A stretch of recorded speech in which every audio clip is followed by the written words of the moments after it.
নমস্কার বন্ধুরা, explore with অনুপ্রিয়ার একটি নতুন ভ্লগে তোমাদের স্বাগত জানাই। আজ বেশ কিছুদিন পর তোমাদের সামনে একটা নতুন ভ্লগ নিয়ে হাজির হলাম। কিছুদিন আগে আমরা ঘুরতে গিয়েছিলাম মল্ল রাজধানী বিষ্ণুপুরে। বিষ্ণুপুরে গিয়ে আমরা কোন কোন জায়গা পরিদর্শন করলাম আজ সবটাই তোমাদের সামনে তুলে ধরবো। মল্ল রাজধানী বিষ্ণুপুরের উৎপত্তির ইতিহাস 1000 বছরের বেশি। 1000 বছরে প্রায় অর্ধশতকের উপর রাজাগণ বিষ্ণুপুরে রাজসিংহাসনে বসেছেন, রাজত্ব করেছেন, প্রজা পালন করেছেন, দেশ জয় করেছেন, কখনো আধ্যাত্মিকতায় উদ্বুদ্ধ হয়ে প্রজাদের মধ্যে সেই চেতনার স্ফুরণ ঘটিয়েছেন, কখনো মন্দির সৌধ নির্মাণ করে বিষ্ণুপুরের স্থাপত্য শিল্পের নিদর্শন সুদূর প্রসারী করেছেন। আর তার সবচেয়ে বড় প্রমাণ পাওয়া যায় বিষ্ণুপুরের এই মাকড়া পাথর বা টেরাকোটা মন্দির সৌধ এবং তার গায়ে আটকে থাকা স্মৃতিফলকগুলি থেকে।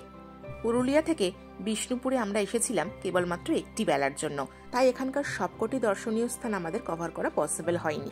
যে কটা জায়গা আমরা দেখেছি তার সবটাই তোমাদের সঙ্গে শেয়ার করব। প্রথম আমরা যেখানে এসেছি সেটি হলো মদনমোহন মন্দির, যা কিনা 1694 খ্রিস্টাব্দে মহারাজ দুর্জন সিংহ এই মন্দিরটি প্রতিষ্ঠা করেছিলেন। তার জীবনের অক্ষয় কীর্তি এই মন্দির প্রতিষ্ঠা। বিষ্ণুপুরের ঐতিহ্যমণ্ডিত টেরাকোটা মন্দিরগুলির মধ্যে এটি অন্যতম মন্দির। দীর্ঘ মন্দিরটির গাত্র ভরে রয়েছে অপূর্ব টেরাকোটার সম্ভার। কোথাও কৃষ্ণলীলা, কোথাও যুদ্ধ, কোথাও বা শিকারের দৃশ্য। বিষ্ণুপুরের প্রাণের ঠাকুর মদনমোহনের নিত্য সেবা, পূজা, রাস, দোল, নামযজ্ঞ সাড়ম্বরে আজও হয়ে চলেছে। আশা করি বুঝতেই পারছ এই মন্দিরের গায়ে আগেকার আঁকা সেই চিত্রকলাগুলি এখনো বিরাজমান। এই মন্দিরে কিভাবে আসবে সেটা আগে তোমাদেরকে বলে দিই। কলকাতা বাঁকুড়া রোডের বিষ্ণুপুর বাইপাসের মধ্যভাগের দক্ষিণে যে রাস্তা চলে এসেছে বিষ্ণুপুর শহরের দিকে, তার 1 কিমির মধ্যেই এই মন্দির অবস্থিত। এই হলো শ্রী শ্রী মদনমোহন জীবের মূর্তি। আর একটু সামনে থেকে তোমাদের দেখাবার চেষ্টা করছি যে সত্যি মূর্তিটি কতটা সুন্দর।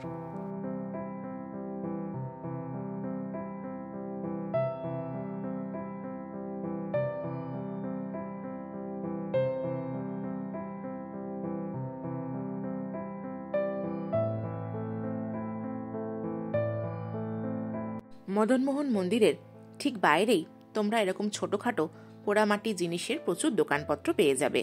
সেখান থেকে তোমরা টুকিটাকি শপিং করতে পারো। এছাড়াও পুরো বিষ্ণুপুর জুড়েই এরকম দোকান প্রচুর আছে, যেখানে তোমরা এখানকার শিল্পীদের নিজস্ব হাতে বানানো বেশ কিছু জিনিসপত্র পেয়ে যাবে।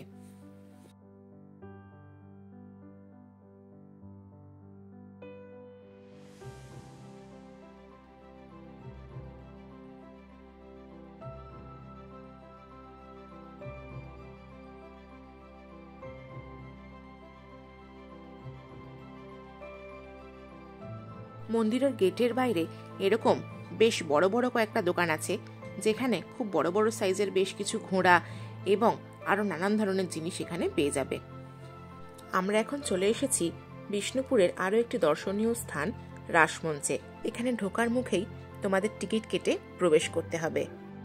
এখানে এসে জানতে পারলাম এই যে রাসমঞ্চটা তোমরা দেখতে পাচ্ছ, এটা কিন্তু কোনো সিমেন্ট বা অন্য কিছু দিয়ে বানানো নয়।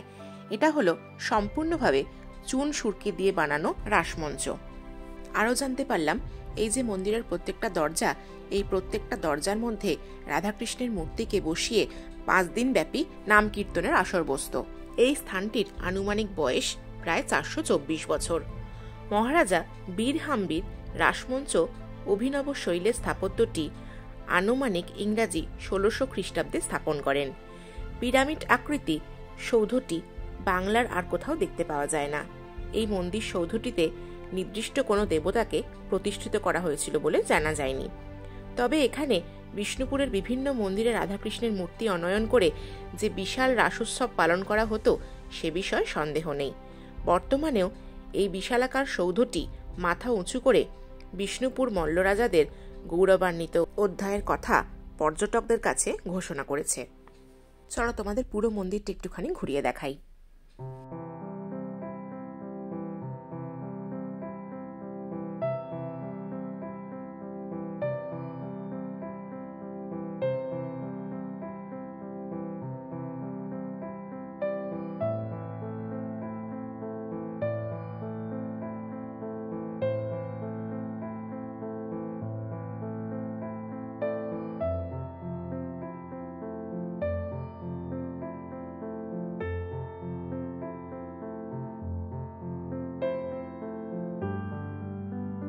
আরও একটা জিনিস লক্ষ্য করলাম, মন্দিরের এ প্রান্তে দাঁড়ালে ও প্রান্তটা খুব সুন্দরভাবে একটা ছোট্ট ফুটোর মধ্যে দিয়ে কিন্তু দেখা যাচ্ছে।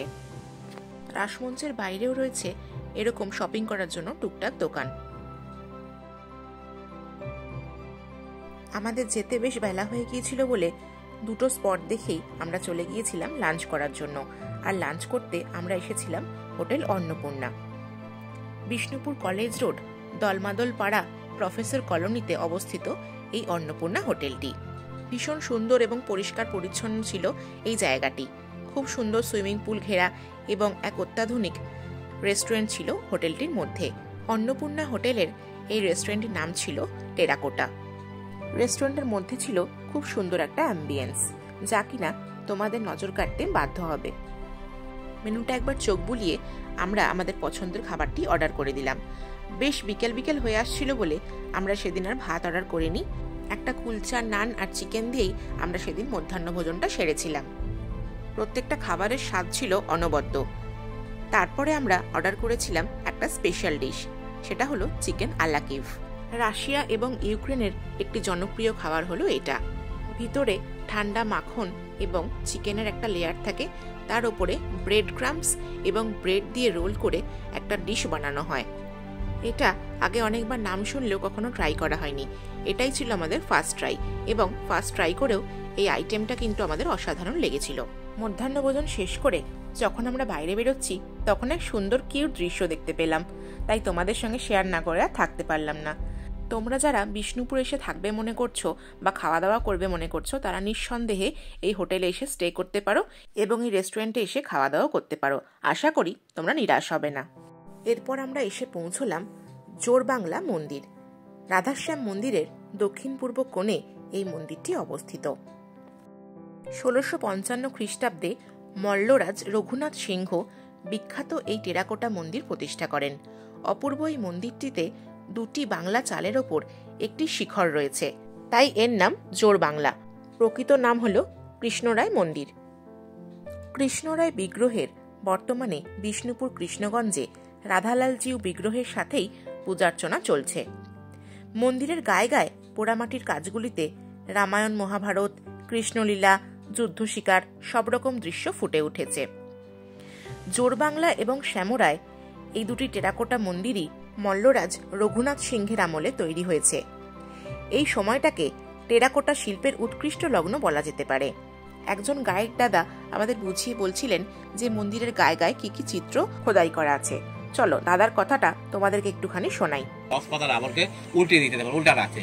তার দেখো বাঁ দিকটা দেখুন দুটো মুখ নষ্ট গেছে, বালি এবং সুগ্রীবের মধ্যে সংঘর্ষ হচ্ছে, বা পেছন থেকে রামচন্দ্র তীর বালি হত্যা করছে। বালি হত্যা করার পর তার তিনি তারার করলে বালিকে সরাচ্ছে।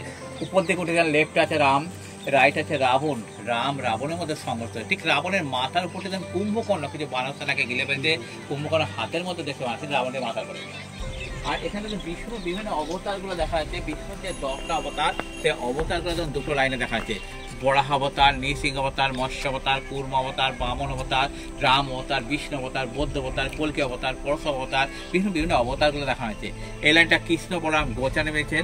মন্দিরের যে মাঝের লাইনটা আছে না, আমরা মোগল সামন্ত সালাম করতে, হুকা কাটতে, গোলাপ দিচ্ছে, মধ্যে মাঝের লাইনটা মোগলের নিদর্শন দিয়ে আছে। আর নিচের লাইনটা বাঁকুড়া ডিস্ট্রিক্টের যে সমস্ত আদিবাসী এবং পশ্চিমবঙ্গের কিছু দিচ্ছে। আমরা তো এত কিছু জানি না, জানাটা সম্ভবও নয়। তাই একজন প্রপার গাইড থাকলে সেই গাইড দাদাই তোমাদেরকে সাহায্য করবেন যে মন্দিরের গায়ে গায়ে কি চিত্র আছে এবং সেগুলোর ব্যাখ্যা কি, সবকিছুই খুব বিশ্লেষণ করে দাদা আমাদেরকে বুঝিয়ে বলছিলেন। বিষ্ণুপুরের এই জোরবাংলা মন্দির বাঁকুড়া তথা তাবৎ রাঢ় দেশের অন্যতম শ্রেষ্ঠ দেবালয় বলে ধরে নেওয়া হয়েছে। সত্যি এই সৃষ্টি বড়ই অদ্ভুত।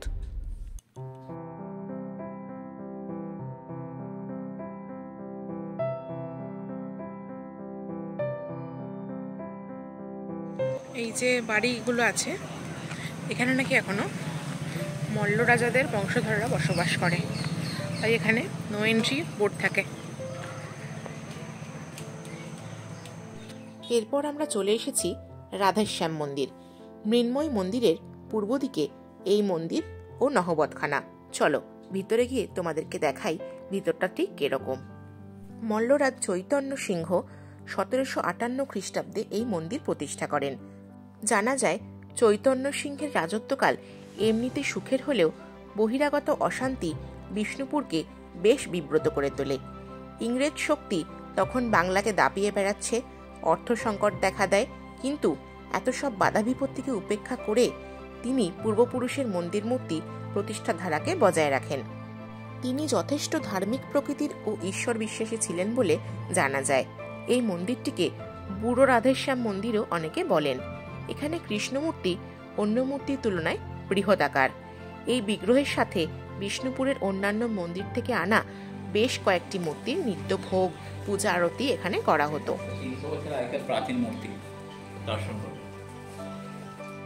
এই হলো 300 বছর আগেকার রাধেশ্যামের মূর্তি। রাধেশ্যাম বিষ্ণুপুরে যে 108 জন রাধা কৃষ্ণের মূর্তি আছে না, তার মধ্যে বড় মূর্তি হচ্ছে রাধেশ্যাম। রাধা হচ্ছে অষ্টধাতু দিয়ে তৈরি করা আছে, আর কৃষ্ণ হচ্ছে কৌষ্টিক পাতা দিয়ে তৈরি করা আছে। আর এই সমস্ত মন্দিরটা কিন্তু আমরা ল্যাট্রিক পাথর দিয়ে তৈরি। পাথরে এই যে কাজের হচ্ছে পঙ্কের কাজ ছিল। 1758 পলাশীর যুদ্ধ হচ্ছে 1757 সালে চৈতন্য সিংহ ঠাকুর এই মন্দিরে স্থাপন করেন। এইটাই মল্লদের শেষ মন্দির। এর পরবর্তীকালে ওনারা কোনো মন্দির স্থাপন করেনি। এই মন্দিরের যে সামনে যে অংশটা আছে না, নাট পথে, যেমন মদনমোহন মন্দিরে নাট পথে এখন চালু আছে, এখানেও ঠিক নাট পথ ছিল, হরিনাম সংকীর্তন করা হতো। আর এটা যে তুলসী মন্দির, এই যে সাইডের যে অংশ আছে, এটা হচ্ছে তুলসী মন্দির। এই তুলসী মন্দিরটা আমরা উড়িষ্যার স্থাপত্য নেই। আর যেখানে আমরা জুতাগুলো খুলে বললেন, ওখানে ছিল আমরা রন্ধনশালা, ঠাকুর ভোগ রান্না করা হতো। এই মন্দিরে আরেকদিকে সামনে দিকে যাবো আমরা গৌর নিতাই, মাঝে থেকে উপাসনা করা যায়। এটা কোন গেট? নহবতখানা। দুপাশ থেকে সানাই বাজানো হতো, মাঝের ফাঁকা অংশটাতে ফুল ছড়ানো, নহবতখানার গেট। এখনো কিছু কিছু বনেদি বিয়ে বাজানো অনেকে এরকম গেটটা দেখতে পাবেন। আর এগুলা মন্দিরের ছাদে আবার সিঁড়ি। এটা কতদিনকার পুরনো জায়গা? এটা 1758। এই মন্দিরটা হচ্ছে 1758 পলাশীর যুদ্ধের পরের বছর আমরা এই মন্দিরে স্থাপন করা হয়েছে। আচ্ছা, এগুলো সব উপাসনা করার জায়গা। মেঝেটা অসম্ভব ঠান্ডা।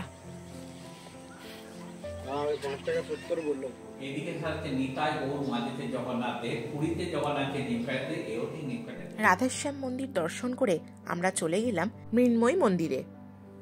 মৃন্ময় মন্দিরটি বিষ্ণুপুরের আদি বলে জানা যায়। 997 খ্রিস্টাব্দে, 404 বঙ্গাব্দে, 303 মল্লাব্দে মহারাজা জগৎমল্ল দেবীর আদেশ পেয়ে মন্দির ও মূর্তি প্রতিষ্ঠা করেন বলে জানা যায়। এই মন্দিরটি বিষ্ণুপুরের আদি এবং তখন এই বিষ্ণুপুরের কোনো চিহ্নই ছিল না। ঘন জঙ্গলে ঘেরা অরণ্যভূমি। এই মন্দিরের পিছনেই রাজ দরবার গড়ে ওঠে। সামনে প্রাচীন বটবৃক্ষ, সাথে 9টি বৃক্ষ। নিত্যভোগ ও পূজা আরতি হয়। শারদীয় দুর্গোৎসবের সময় 15 দিন যাবৎ বিশেষ পুজো হয়। এই হলো ডোকরার জিনিস, যেটা কিনা কাঁসা, পিতল আর তামা দিয়ে বানানো। একমাত্র এই মৃন্ময়ী ছাড়া আপনি বিষ্ণুপুরে ডোকরা কোথাও পাবেন না। এই কথাটা কিন্তু একদম সত্যি। আমরা অনেক জায়গাতেই ঘুরেছিলাম বিষ্ণুপুরে, কিন্তু এই মৃন্ময় মন্দির ছাড়া ডোকরা জিনিস কিন্তু আর কোথাও দেখতে পাইনি। মৃন্ময় মন্দির দেখার পর আমরা পৌঁছে গেলাম পোড়ামাটির হাট। পোড়ামাটির হাট বিষ্ণুপুরের অন্যতম আকর্ষণীয় স্থান। দলমাদল রোডে এই হাটটি অবস্থিত। প্রত্যেক সপ্তাহে শনি রবিবার দুপুর থেকে সন্ধে পর্যন্ত এই হাটটি খোলা থাকে। এই হাটে আমরা অনেকক্ষণ সময় কাটিয়েছিলাম, দেখেছিলাম সাঁওতালি নাচ এবং আরো অনেক কিছু। এই পোড়ামাটির হাট নিয়ে আমি একটা ডিটেলস ভিডিও বানিয়েছি, যেটা আমি খুব শীঘ্রই আমার চ্যানেলে আপলোড করে দেব। আমরা এখন এসে পৌঁছেছি ছিন্নমস্তা মন্দিরে। 1973 খ্রিস্টাব্দে শ্রাবণ মাসে দেবীর আশীর্বাদ ধন্য মেদিনীপুরের বিখ্যাত ব্যবসায়ী কৃষ্ণচন্দ্র গুই মহাশয় এই মন্দিরটি প্রতিষ্ঠা করেন। মন্দিরটি ইদানিংকালে গঠিত হলেও প্রস্তর নির্মিত মূর্তিটি দীর্ঘদিন বিষ্ণুপুরের হরিৎপাবন তুর্কি আশ্রমের ভিতরে ছিল। দেবীর স্বপ্নাদেশ পেয়ে বৃদ্ধ কৃষ্ণচন্দ্র গুইন মাকে এই স্থানে আনয়ন করে সুসজ্জিত এক মন্দির নির্মাণ করেন। ছিন্নমস্তা মন্দির থেকে বেরিয়ে এই রোডটাতে তোমরা এরকম বড় বড় আরো বেশ কিছু দোকান দেখতে পাবে, যেখানে তোমরা টেরাকোটার বিভিন্ন সামগ্রী পেয়ে যাবে। রয়েছে বড় বড় বেশ কিছু ঘোড়া, মাটির প্রদীপ, মাটির লণ্ঠন, বিষ্ণুপুরের মন্দিরের গায়ে যে কারুকার্যগুলি করা আছে সেরকম বেশ কিছু নিদর্শন রয়েছে। কাঠের হাতা, খুন্তি, মাটির শঙ্খ, যা কিনা বাংলা তথা বিশ্ব দরবারেও পৌঁছে গেছে। এরকম আরো নানাবিধ জিনিস তোমরা এখানে পেয়ে যাবে। আমরা এখন দাঁড়িয়ে আছি দলমাদল কামানের সামনে। ছিন্নমস্তা মন্দিরের আগে ডান দিকে এই কামানটি দেখতে পাওয়া যাবে। 1742 খ্রিস্টাব্দে মারাঠা সর্দার ভাস্কর পণ্ডিত যখন বাংলা লুট করার সময় বিষ্ণুপুরে হানা দিয়েছিলেন, তখন এই কামান ব্যবহার করা হয়েছিল বলে কথিত আছে। স্বয়ং ভগবান মদনমোহনই এই কামান থেকে বিষ্ণুপুরবাসী ও রাজা গোপাল সিংহকে রক্ষা করেছিলেন বলে মানুষের বিশ্বাস। এরপর আমরা আরও একটা দুটো শাড়ির দোকান ভিজিট করেছিলাম। তোমাদের সাথে সেই সমস্ত ভিডিও আপকামিং ব্লগে আমি শেয়ার করতে চলেছি। আজকের ভিডিওটা যদি তোমাদের ভালো লেগে থাকে তাহলে লাইক, কমেন্ট এবং সাবস্ক্রাইব করতে কিন্তু একদম ভুলো না। পরবর্তী নতুন একটা ভিডিও নিয়ে খুব তাড়াতাড়ি তোমাদের সঙ্গে দেখা হচ্ছে। সবাই ভালো থেকো, সুস্থ থেকো।